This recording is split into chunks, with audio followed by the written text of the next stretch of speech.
And we're back. Moving on to another topic, it is without a doubt an important thing to have education and spread awareness about different diseases. Many believe that it is a main key for prevention. And so to talk more about that, our guest believes that one of the most important medical inventions are vaccinations. He also believes that vaccinations lead to the elimination of many fatal diseases and epidemics. So he's a writer with Al-Qabas newspaper as well as a member of the Irish Medical Organization. So please help me welcome Dr. Abdullah Behbehani, whom is a preventative medicine doctor in Abdurrahman Abdullah Zayed Health Center. So Dr. Behbehani, first of all, thank you for joining us. Thank you, Virgin, for your invitation. I am very happy to be here with you. It's a pleasure to have you. Exactly. Dr. Abdullah, let's just go into the topic. We all know what vaccines are, but if you can explain to us what exactly goes into our bodies and especially babies. Yes. Actually, vaccine is a substance that it's trigger the immune system of the body to produce antibodies and finally lead to providing immunity of a person against disease. So and this happens without causing a disease for the person. Right. So it's to protect and help build their immunity. Exactly. So, doctor, when it comes to vaccinations, there's this controversy where some people completely avoid them because they're worried whether they're safe or not. What's this foreign substance I'm injecting into my child's body? So how safe would you say vaccines are?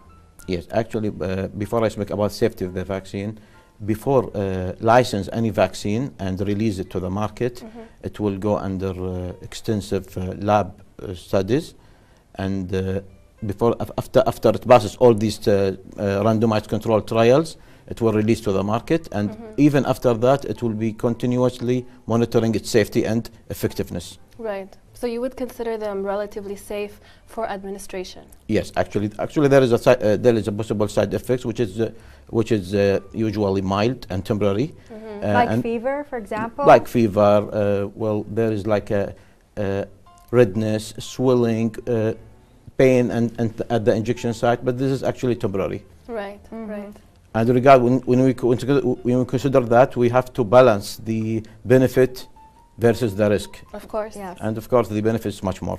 It's higher. Exactly. I mean, I can totally relate to what Rania just asked you, because a lot of hippie families today believe that they're way better, that the human body can defend itself by itself, and it doesn't need us, injecting it with all of these medications. Right. But I totally understand you coming from a scientific perspective in medical schools, of course. True. But Dr. Abdullah, if we can speak about preventing or taking care of our community, how much does this impact the total well-being of our community?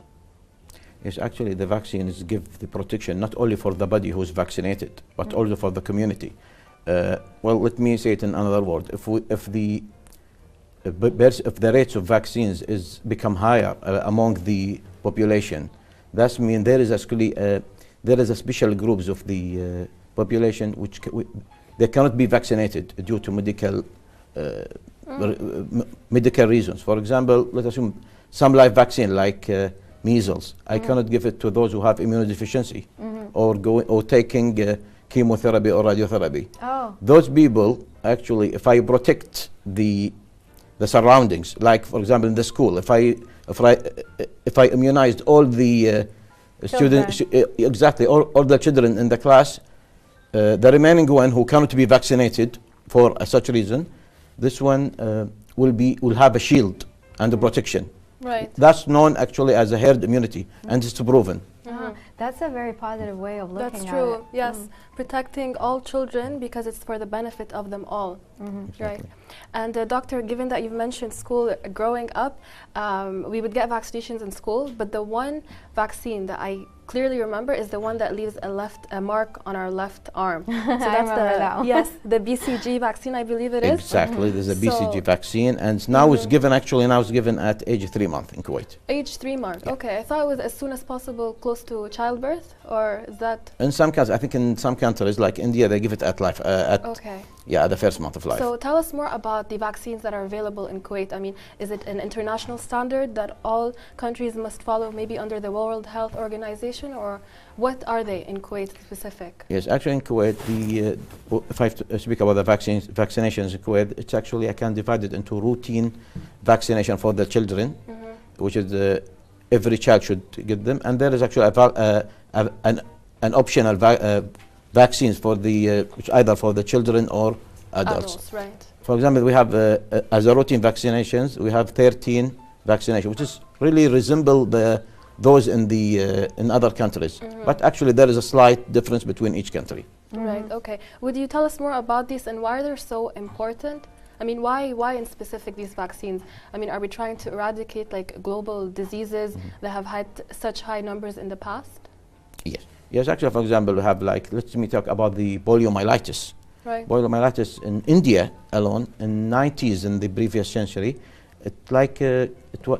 there was about 500 to 1,000 new cases every day. Every single day? Every single day in India alone. Nowadays, after introducing of the polio and under the supervision of the WHO, which is encouraged to vaccinate all the children there, now there is no cases since 2011. Wow, amazing to hear. Which is amazing. Yes, and looking at statistics, I read that polio has dropped by 99% since the 1980s. Exactly. So can we say it has been contained?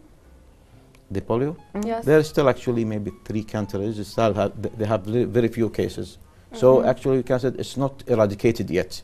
But hopefully the WHO have a goal to eradicate the polio by 2020. Right, And that's not far away. That's true. Yeah, when we speak about measles, for example, measles in the United States, it was introduced in 60s. So in 1965, there was 800,000 cases of measles. After introduction of the vaccines, in 1986, in 1968, there was only it was only about 20,000 cases, and this is a huge and marked drop of number of cases. Right, exactly. Okay. So, Dr. Abdullah, can we come back to Kuwait? What vaccines are compulsory today, not like back in the past? What are the most important ones that are compulsory for both children and adults? Yes, in Kuwait we have a hepatitis B vaccine for the children, BCG, as you said, measles, mumps, rubella, which is taken actually in one shot. It's called MMR. We have also pertussis, Haemophilus influenza, polio, rotavirus, which was introduced in Kuwait 2017, with varicella, which was introduced recently, and actually there is a meningococcal vaccine, pneumococcal. So many vaccines. Yes, I think maybe I forget 1 or 2 there as well. So the Those total are compulsory? is yes, the total are 13. But actually we can give sometimes you give 1 shot, 1 injection, which cover about 5 vaccines. Like there is a Benta vaccine. It's covered 5 diseases in 1 shot only, so 1 injection. Wow, okay. And we try to minimize the number of injections. Before we went on air, we were discussing the flu shot. Oh, so yes. if you can tell us if you recommend it and if you have taken it yourself. I took it the first day. It was introduced in Kuwait. The first day of the campaign, we have actually a winter diseases campaign. Started in 15th of October and is still up to now. First of all, most of the people think that the flu disease is the mild disease. It isn't actually. It's kill about 500,000 persons each year.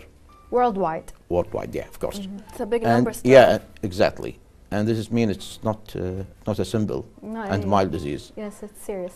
And the first and most important way of reducing and prevent these unnecessary deaths, as I think, is the vaccination. Vaccinations. The flu shot. Right. Exactly. So is it available for everybody at your center, and where else can they get it in Kuwait? Exactly. It's available in polyclinics. In Kuwait, there is 33 polyclinics.